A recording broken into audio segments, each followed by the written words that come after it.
ஒருத்தர் வந்து நம்மக்கிட்ட கையேந்தி நின்று பசிக்குது அப்படின்னு சொல்லி சாப்பாடு கேட்குறாரு. அப்போ நம்ம உடனே அவர் மேலே இறக்கப்பட்டு அங்கே இருந்து நம்ம ஒரு சாப்பாடு வாங்கி நம்ம அவருக்கு கொடுக்குறோம். அவர் சாப்பிட்றாரு. இப்போ அங்கே சுற்றி இருக்கிறவங்க ஒரு கேள்வியை கேட்குறாங்க, நீ இந்த மாதிரி அவங்க சாப்பாடு வாங்கி கொடுக்குறதுனால தான் அவெல்லாம் பிச்சைக்காரன் உருவாகிறான் அப்படின்னு ஒரு கேள்வியை கேட்டால் அது நியாயமாக இருக்குமா? அந்த அவரை பிச்சை எடுக்கிற நிலைமைக்கு உருவாக்கின அவங்களோட குடும்ப அமைப்பு, அதை யார் உருவாக்குனாங்களோ அது பார்க்கணும். அப்படி ஒரு வேளை அப்படியே கையேந்திர நிலைக்கு வந்தாலும் அவங்களுக்கு அரசாங்கம் என்ன ஆதரவு கொடுக்குது, ஏன் அந்த நிலையில் விடுது, அதை காக்க வேண்டிய இடத்துல அவங்க இல்லாத சூழ்நிலை.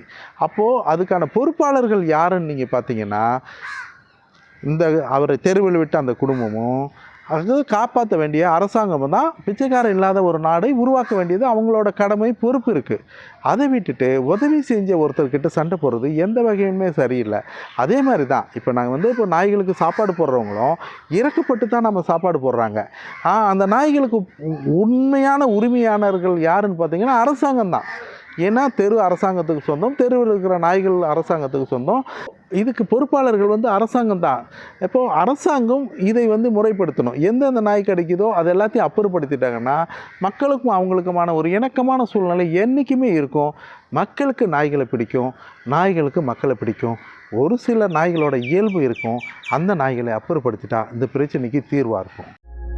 நீங்களும் உணவளிக்க உதவலாம். Please help us to feet.